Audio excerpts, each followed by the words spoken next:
ऋषिमुनियों की पावन धरती, देश धर्म का नाता है। कहते सारे लोग यही है, वो हमारी माता है। जाग उठो ओ भारतवासी, जाग उठो ओ भारतवासी, गौ पर छुरियां चलती हैं। बंद करो गौ माँ की हत्या, सारी जनता कहती है। बंद करो गौ माँ की हत्या, सारी जनता कहती है।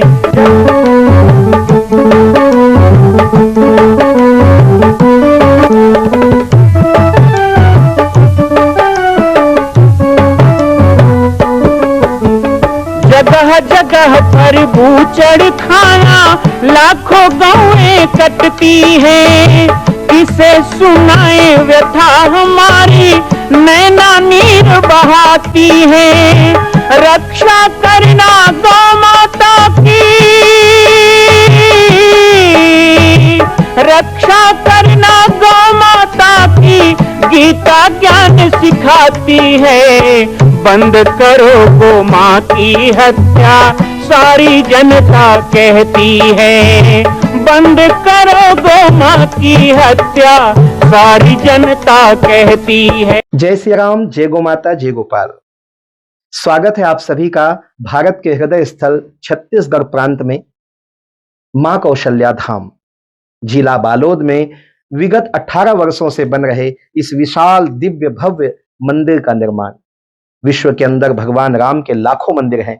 अब अयोध्या में भी रामलला विराजित हो चुके हैं, लेकिन छत्तीसगढ़ की बेटी मां कौशल्या जो राम की माता है, उनका एक भी मंदिर पूरे विश्व में नहीं।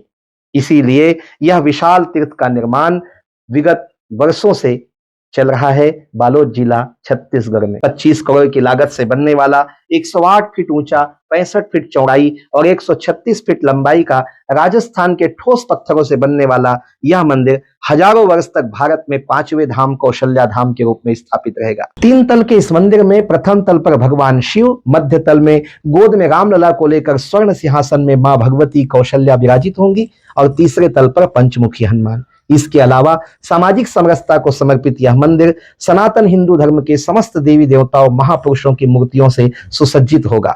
आप सब एक एक मूर्ति का संकल्प भी इस मंदिर के लिए कर सकते हैं। ध्यान रखिएगा, यह अवसर बार बार नहीं मिलेगा, क्योंकि 2026 में मां कौशल्या का दिव्य भव्य धाम स्थापित हो जाएगा। मां कौशल्या विराजित हो जाएगी। एक बार पुनः आप सबको निवेदन करूंगा, आइए, जुड़िए और सबको जोड़िए इस विशाल तीर्थ के निर्माण में। मैं राम बालक दास महात्यागी आप सभी को आह्वान करता हूं, संपूर्ण प्रदेश एवं देशवासियों को, कि जिस तरह रामलला के दिव्य भव्य मंदिर के लिए आप सब ने मुक्त हस्त से दान दिया है, इसी तरह मां कौशल्या के एकमात्र विश्व के प्रथम धाम के निर्माण में आप सभी मुक्त हस्त से दान दें। यह दान 3 आहुति के रूप में लिया जा रहा है। हम 1100, 1700, 5100, 11,000, 21,000, 1 लाख, उससे भी अधिक जो भी राशि करना चाहें 2025 और 26 के अंतर्गत 3 बार देने का संकल्प लेंगे। आते हैं या जो भी मानते हैं, एक बात बताइए, आप मेरी पूजा कर रहे हो तो मेरे गुरु की पूजा करोगे कि नहीं? मेरी पूजा करोगे तो मेरे गुरु की पूजा करोगे, तभी तो बात बनेगा ना। और मेरी पूजा करो, मेरे गुरु का अपमान करो, तो मेरा आशीर्वाद आपको मिलेगा कि श्राप मिलेगा? फिर मेरे गुरु की पूजा नहीं करोगे तो मैं आपसे प्रसन्न नहीं होऊंगा। इसी तरह भगवान दत्त भी तभी प्रसन्न होंगे जब दत्त के सभी गुरुओं को आप सम्मान करो, पूजा करो, उनको श्रद्धा से मानो, तभी तो ना। तो क्या करना चाहिए? कभी गलत पदार्थ अग्नि में डालना चाहिए? अग्नि का सम्मान करो। जिस घर में अग्नि का वास होता है ना, वहां लक्ष्मी का वास होता है। मैं माताओं से भी कहूं, यहाँ बहुत सी माताएं आई हैं। अब आजकल तो अग्नि का थोड़ा ऐसा हो गया है, खैर बहुत है, अभी गाँव में तो ठीक ठाक है। तो फिर वो आजकल गैस चूल्हा आ गया है। पहले तो भोजन बने तो सबसे पहला अग्नि। अभी डालते हो? डालते हो पक्का? गैस चूल्हा हम डालते हो? वो तो छेद ही बंद हो जाएगा। डाल दो दाल चावल चूल्हा उठा, 1 चम्मच डाल दो, चूल्हा ही बंद हो जाएगा। तो थोड़ा अग्नि बना करके हवन किया जाता है। लेकिन कहा गया कि अग्नि को भोग देना, अग्नि भगवान का मुख है। अग्नि क्या है? भगवान का मुख है। भगवान को यदि कोई चीज अर्पण किया जा रहा है तो वो अग्नि को देने से वो अर्पण होता है। वही एक रास्ता है भगवान को आहुति देने का। इसलिए हमारे यहाँ हवन करने की परंपरा है। अब 2 दिन आप उत्सव किए हो तो थोड़ा हवन तो करोगे, नहीं करते हो तो अच्छा, कई जगह नहीं होता मानता हूं, लेकिन फिर भी ये हम दीप जलाते हैं, वो भी आहुति मानेगी। कपूर जलाना, दीप जलाना, धूप जलाना, सुगंधित पदार्थ जलाना और यज्ञ करना, हवन करना, ये भगवान को भोजन देने के समान है, इसलिए करना चाहिए। तो उसका सम्मान करना। कई माताओं को देखते हैं वो लकड़ी का चूल्हा जलाते हैं तो ऐसे झाड़ू लगाते लगाते लाएंगे पूरे कमरे का और लाके वहीं चूल्हे में डाल देंगे, स्वाहा। अग्नि का अपमान मत करो, जल का अपमान। देखो भरा हुआ, ऐसे कहीं जा रहे हो, कैसे हमारे यहाँ, हमारे रामचरितमानस में है, दशरथ जी महाराज जब निकले बारात, राम जी के लिए बारात लेके, तो वहां कहा गया कि सन्मुख धेनु शिशु ही पियावा, लोवा फिर दरस दिखावा। एक गाय बच्चे को दूध पिलाते खड़ी थी, कहे अरे शुभ हो गया, हो जाता ना शुभ। लोआ एक चिड़िया होती है, वो हम कई नाम से बोलते, दशहरे में देखना शुभ होता है, आप क्या क्या बोलते हैं? तो उसको वैदिक भाषा में लोआ कहते हैं। उसका दर्शन देना, और 2 ब्राह्मण पुस्तक लेके जा रहे थे, उसको देखा, दही और मछली दिख जाए वो भी शुभ माना गया। और भरा हुआ मटकी लेकर कोई माता पानी लेके आई हो भरे बर्तन, तो बहुत शुभ है। तो आज का दिन मेरा कितना शुभ है सोचो। मुझे तो 50 बाल्टी मिला आज गांव में, अंजन टोला में सब माता 1-1 बाल्टी पानी लेके खड़ी थी, कितना शुभ। जल का दर्शन शुभ है। एक माता जल लेके जा रही हो, शुभ है। उस जल का सम्मान करना, उसका अपमान नहीं करना चाहिए, उसे देवता मानो। किसी भी नदी में, सरोवर में, तालाब में जाते हो और पानी में थूकते हो तो दत्त भगवान प्रसन्न होंगे तुमसे? बोलो हैं? दत्त के गुरु हैं जल, और आप उसमें थूकते हो।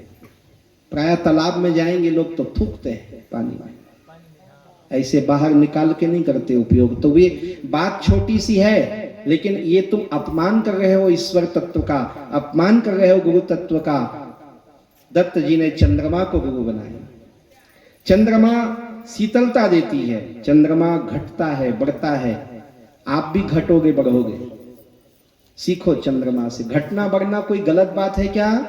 चंद्रमा घट जाए तो क्या उसका पूजा नहीं होता है? दूज के चंद्रमा को शंकर ने मस्तक में धारण किया ना, क्यों भाई? पूर्णिमा का तो बढ़िया था, उसको धारण करना था। पर कौन सुंदर दिखता आप बताओ, अच्छे से ईमानदारी से बताओ। इतना बड़ा चंदा बांध दोगे जटा में तब अच्छा दिखेगा, ऐसे पतली सी लाइन होती, कितना सुंदर लगता है। चंद्रमौलीश्वर कहते हैं। चंद्रमा घटता बढ़ता है, लेकिन उसके बाद भी उसके प्रभाव में कोई कमी नहीं आती है, उसकी पूजा होती है। इसी तरह मनुष्य को कभी अपने घटने बढ़ने से दुख नहीं होना चाहिए। अरे मैं गरीब होने लग गया, अरे मैं अमीर होने लग गया, अरे मेरा ये घट गया। होता है, उतार चढ़ाव संसार का गुण है, वो होना चाहिए। उससे डर के भागने की जरूरत नहीं है। इसीलिए मैं कई बार कहता हूं, ना अमीर रहना ना गरीब रहना, जब भी रहना तो सत्संग के और धर्म के करीब रहना, तो जीवन बना रहेगा, समरा रहेगा। अमीर और गरीब तो आता रहेगा, जाता रहेगा। अभी आपके गांव आए तो बड़ी लंबी लंबी घाटी मिली हमको इधर रास्ते में, इसलिए तो देरी हो गया ना। ऐसे फिर ऐसे कार में आए तब तो पता नहीं चला माताओं, और कहीं साइकिल में आते तो है साइकिल में आते तो कैसे। लेकिन साइकिल के जमाने का भी बड़ा आनंद है। अभी कई बाबा जी लोग बैठे हैं जो साइकिल अभी भी चलाते हैं। हमारे तो एक बाबा जी हैं, वो तो अभी भी साइकिल में आश्रम जाते हैं, 90 साल के, छोड़ते नहीं साइकिल। मैं कहा मैं खरीद के दे देता हूं लूना। बोले हम पाला कर दोगे, बेकार है, ये बढ़िया है। तो साइकिल में जब चलते थे ना पहले, ऐसी जीवन है। जीवन को समझना तो छोटी छोटी बातों से समझो। बहुत कठिन चीज को ज्ञान नहीं कहते, ध्यान देना। कई लोग सोचते हैं इतना कठिन चीज बताएंगे। अभी मैं आपको सांख्य योग बताऊं, सांख्य योग आप समझोगे? निवृत्ति मार्ग, प्रवृत्ति मार्ग, ये भी बाबा गोरखनाथ जी का मार्ग है और दत्त संप्रदाय से। तो निवृत्ति मार्ग और प्रवृत्ति मार्ग में सांख्य योग आता है, और सांख्य योग की विविधिका, वृत्तिका, इन सब चीजों को मैं बताऊंगा। खेचरी क्रिया बताऊंगा आपको, कपाल भीति बताऊंगा, कुंडली जागरण बताऊंगा, तो क्या पल्ले पड़ेगा। लेकिन ज्ञान का मतलब कठिनाई नहीं होता। ज्ञान वही है जो सरलीकृत जीवन को बनाए और समझे। तो हम कभी कभी दुख में घबरा जाते हैं और सुख में फूल भी जाते हैं। दुख में भूलो मती और सुख में फूलो मती। ये भजन में कहते हैं भाई कि दुख में भूलना नहीं चाहिए और सुख में फूलना भी नहीं चाहिए। तो दुख में तो लोग भूलते नहीं है, भगवान ही याद आते हैं। दुख आएगा तो और कौन याद आएगा, भगवान ही याद आएगा, हारे के हरि नाम। लेकिन सुख आए तो जरूर फूल जाते हैं, लेकिन वो फूलना बेकार है। इसलिए सुख और दुख संसार के दो पहलू हैं। कैसे? जैसे वो घाटी वाले जो रास्ते में साइकिल में जब आदमी जाता है तो जब लंबी ढलान मिले तो पैडल मारने की जरूरत नहीं रहती, तो ऐसे रखेगा। उस समय वो आदमी तो पूछो मत, उसका खुशी उसका तो वही जानेगा ना, दूसरा गूंगा गुड़ खाए क्या जाने। लेकिन जब थोड़ी देर बाद वही लौटता है उस रास्ते से, है ना, काम धाम निपटा के जब बेचारा लौटेगा, तो वो जहां 100 के स्पीड में चला था ना, वहीं पे गाड़ी फिर उतरता है, फिर ऐसे पकड़ता है, फिर मार धक्का चलो। तो यही जीवन है। सुख आएगा तो दुख भी आएगा, दुख आएगा तो सुख भी आएगा। ये दो पहलू हैं। आप एक में घबरा के दूसरे में सुखी होना चाहते हो तो गलत है। ये घटना बढ़ना संसार का नियम है, पर आपका नियम है कि जैसे हो वैसे प्रसन्न हर स्थिति में रहना सीखो, संतुष्ट रहना सीखो। ये भगवान दत्त ने चंद्रमा से सीखा। चंद्रमा को अपना गुरु बनाया, सूर्य को गुरु बनाया, सूर्य को गुरु बनाया। हम जिस सूर्य की बात कर रहे हैं ना, वो राम है। राम भी साक्षात सूर्य है। राम अयोध्या में रहे तो भी चमकते हैं, और राम जंगल में चले गए तो चमकना छोड़ दिया क्या? पूरे संसार में राम राजा, राम से भगवान राम हो गए। जंगल में जाने से तो हुए। अहिल्या का उद्धार ना करते, सबरी के बेर ना खाते, केवट से पांव ना धुलाते, कोल भीलों को गले ना लगाते, बानर भालुओं को मित्र ना बनाते, गिलहरी को हाथ में उठा के प्यार ना करते, तो राम राम रह जाते, भगवान राम ना होते। भगवान राम तभी हुए जब चमकने लगे सभी जगह। व्यापक होना, एक सूर्य होते हुए भी विभिन्न स्थानों पर एक साथ होना, ये गुण सूर्य से दत्त जी ने सीखा, और उन्होंने सूर्य को अपना गुरु माना। किसी कवि ने सूर्य के लिए कहा, सूर्य तुम्हारा जीवन क्या है? क्या है तुम्हारा जीवन? कि करोड़ों की जिंदगी के लिए जगत भर की रोशनी के लिए सूरज रे जलते रहना। कौशल्या जी ने राम को कहा, राम तुम यदि वन में जा रहे हो तो करोड़ों की जिंदगी के लिए जा रहे हो, जगत भर के कल्याण के लिए जा रहे हो, इसलिए जहां रहो चमकते रहना।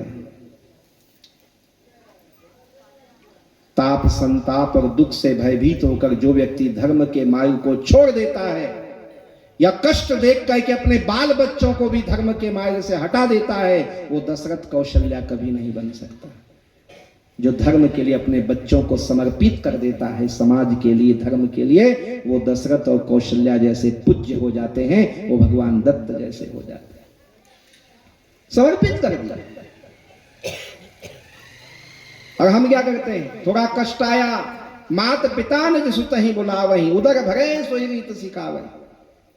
बेईमानी सिखाते, काला बाजारी सिखाते, कांटा मारना सिखाते, बनिया है तो गोटी मिलाना सिखाता है, कैसे दाल में गोटी मिलाना है, और भी बहुत सी गलत बातें नहीं करना चाहिए।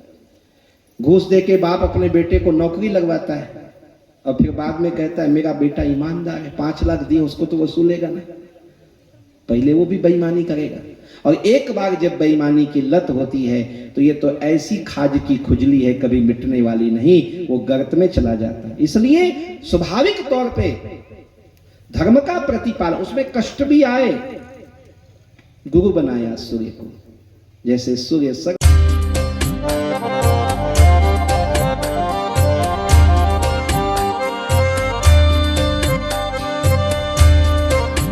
मां कौशल्या के धाम का निर्माण प्रारंभ हो चुका है, अब 2026 में पूर्ण होने वाला है। अरे अंगद हनुमान नहीं तो गिलहरी तो बनिए। एक छोटा सा संकल्प आप अपने मां भगवती के लिए नहीं कर सकते हैं? यदि आप राम भक्त हैं तो मैं चाहूंगा कि मां कौशल्या के धाम के निर्माण के लिए आप अपने जीवन का एक अंश जरूर समर्पित करें। आइए हमारे नीचे चल रहे व्हाट्सएप नंबर और अकाउंट डिटेल पर संपर्क करके अपने जीवन का एक अंश लगाकर आप भी पुण्य के भागी बने। मैं राम बालक दास महात्यागी, मां कौशल्या धाम, जिला बालोद, छत्तीसगढ़ से। मां कौशल्या की पावन जन्मभूमि छत्तीसगढ़ प्रांत में बालोद जिला में स्थित है श्री सर्वसिद्ध शक्तिपीठ जामड़ी पाटेश्वर धाम। परम पूज्य सद्गुरुदेव राजयोगी बाबा जी की तपस्थली श्री पाटेश्वर धाम और विश्व के अद्वितीय मां कौशल्या जन्मभूमि मंदिर निर्माण का दर्शन करने और इसी प्रकार समसामयिक विषयों पर अपना ज्ञान वर्धन करने के लिए और 10,000 गायों के लिए बनने वाले श्री हनुमान नंदीशाला गो अभ्यारण्य का समाचार प्राप्त करने के लिए आप सभी देखते रहें YouTube चैनल पर, और हमारे चैनल को आप सभी सब्सक्राइब करें, घंटी का बटन दबाएं ताकि आप सूचनाओं से जुड़े रह सकें। जय श्री राम, जय गौ माता, जय गोपाल।